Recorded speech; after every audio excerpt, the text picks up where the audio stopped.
மெழுகில இதயம் மென்தீயாய் காதல். அருள் வெளிநாடு சென்று ஒரு வாரத்திற்கு மேல் கடந்திருக்க செல்லம்மாவின் பெற்றோரிடம் பேசும்போது மட்டுமே ஓரிரு வார்த்தை பேச ஆரம்பித்தான்.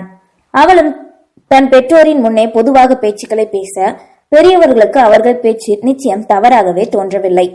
தாங்கள் ஒருவரின் மீது ஒருவர் வைத்திருக்கின்ற அன்பு, பாசம், காதல் அனைத்தும் அவர்களுக்கு தெரியப்படுத்த வேண்டும் என்று நினைத்தனர் சிறியவர்கள் இருவரும். இதற்கிடையில் மகாலட்சுமி நிச்சயதார்த்தம் நடக்கவிருக்க தன் தோழிகள் இருவரையும் கண்டிப்பாக வருமாறு அழைக்க அன்று விடுமுறை நாள். அது அவர்களுக்கு வசதியாக இருந்தது. அவளிடம் சரி என்றவள் தன் பெற்றோரிடம் கேட்க தயக்கத்தோடு தன் தந்தையின் அருகில் வந்தாள் செல்லம்மா. இது நாள் வரை எது செய்தாலும் தன் விருப்பப்படியே செய்து பழகியவள் அன்று தன் தாய் அடித்ததற்கு பிறகு அவர்கள் விருப்பத்திற்காகவே அடங்கி கொண்டாள்.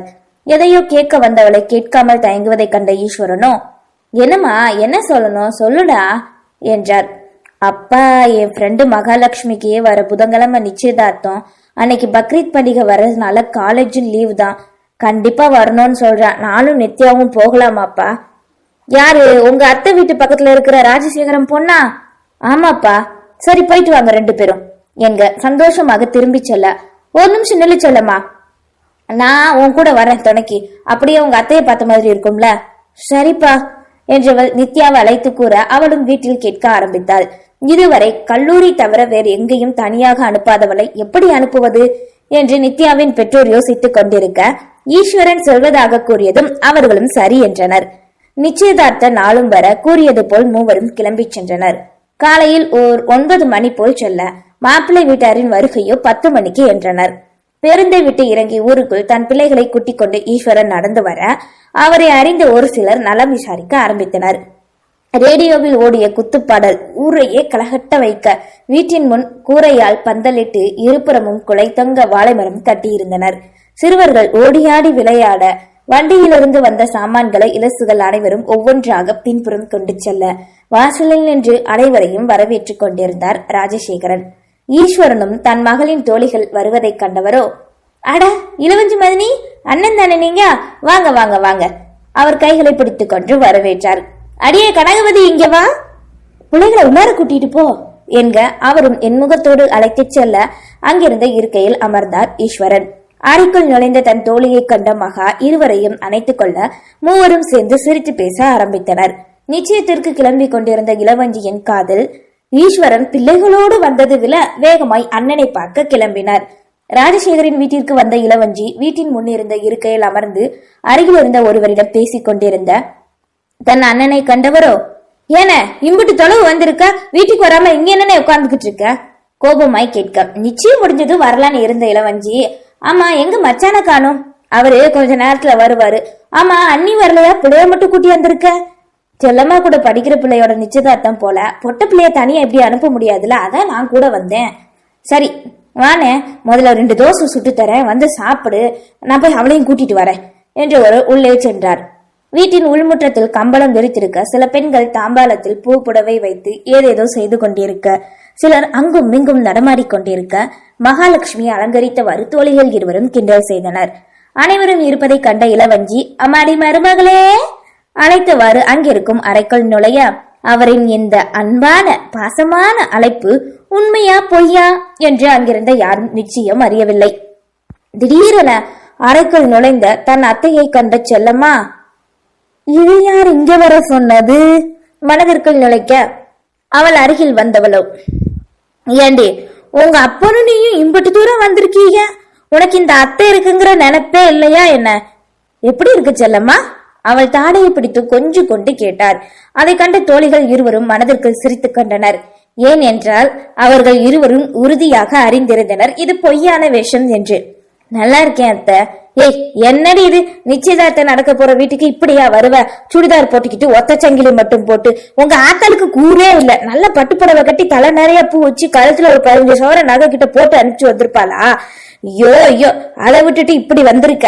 இன்னும் ஏதேதோ பேசிக்கொண்டே செல்ல முதலில் சிரிப்போடு கேட்டுக்கொண்டிருந்த தோழிகள் இருவரும் இப்போது கடுப்பே வந்தது. அதே நேரம் மகாலட்சுமி கூந்தலில் சூட மல்லிகை கனகாமர பூவை கொண்டு வந்த ஒரு பெண்மணி, ஏன் மதினி, நிச்சயதார்த்தம் இந்த பிள்ளைக்கா இல்ல உங்க மருமகளுக்கா? பாவம் விடுங்க மதினி, படிச்ச பிள்ளைங்க, அதுகளுக்கு தெரியாதா? என்ன விருப்பப்படுதோ அது மாதிரி அவங்க இருக்கட்டுமே கூறியவாறு வைத்து விட்டு செல்ல இப்படி ஒரு மாமியார் செல்லம்மாவுக்கு கிடைக்க கூடாதா? அருகில் அமர்ந்திருந்த மகாலட்சுமியின் காதில் நித்யா கூறினாள். சரி வா மருமகளே, செத்த நேரம் வீட்டுக்கு போயிட்டு வருவோம். இல்லத்த, ஃபங்க்ஷன் முடிஞ்சிட்டு வரேனே ப்ளீஸ். அப்படியா, சரி.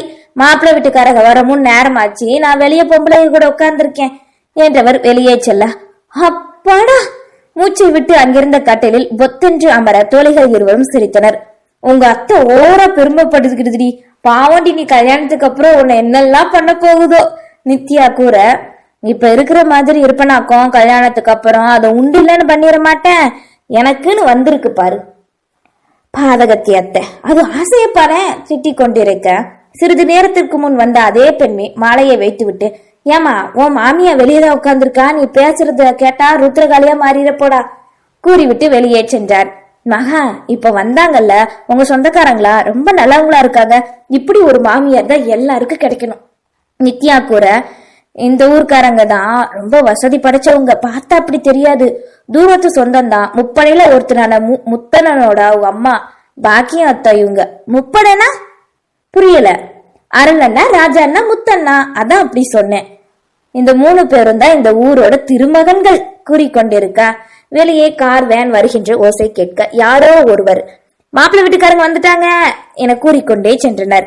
நான் போய் மாப்பிள்ளை எப்படி இருக்கான்னு பாத்துட்டு வந்துடுறேன் என்று நித்யா வேகமாய் முதலில் வெளியே ஓட, அவள் பின்னே காயத்ரியும் சென்றாள். ஜன்னல் வழியாக மெல்ல எட்டி பார்த்தாள் மகாலட்சுமி. கொட்டு மேளங்கள் முழங்க மாப்பிள்ளை வீட்டார் அனைவரும் ஒரே பட்டாளமாக நடந்து வர, கிழவிகள் முதல் அந்த ஊரில் இருக்கும் அனைவரும் வந்து வேடிக்கை பார்க்க, வெடி சத்தமோ 8 ஊரை கேட்கும் அளவுக்கு காதை பிளந்தது. வேகமாய் ஓடி வந்த நித்யாவோ வெடிசத்தத்தை கேட்டு அலறியவாறு காதை பொத்திக்கொண்டு விழிமூடி கத்தினாள்.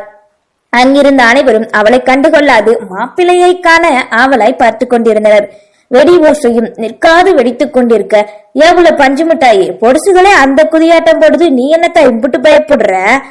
அவள் அணிந்திருந்த பிங்க் சுடிதாரை கண்டு கூறினான். தன் அருகில் கேட்ட குரலில் விழி திறக்க, இரு புருவங்களுக்கு மத்தியில் பதிந்திருந்த குங்குமமே அவள் விழிகளில் முதலில் பட்டது. தோள்பட்டையில் வெண்கல குடத்தில் தண்ணீரோடு நின்றிருக்க, எவ்வளவு நேரம்தான் எடுத்திருப்பானோ, முகம் முழுவதும் வியர்த்து வழிந்தது. ஒரு புறம் தண்ணீர் வடிந்து அவனின் வலிமையான தேகத்தை காட்ட, திராவிட முகச்சாயல் அவன் முகத்தில் தெரிய, தன்னையும் அறியாது அவனை ரசிக்க, மறுபுறம் கேட்ட வெடிச்சத்தத்தில் அவன் கைகளை இறுக பற்றி கொண்டாள். அவனின் ஒற்றை கையை அவளின் இரு கைகளுக்குள் அடங்க, ஏலே முத்து, என்னலே பண்ற? யாரோ அழைக்கும் குரலை கேட்டவனோ, எவ்வள கையை எடுத்தா என்றவன் அவளின் கைகளை உருவி விட்டு செல்ல, முத்து சென்ற வழியை பார்த்தவாறே நின்றிருந்தாள் நித்யா.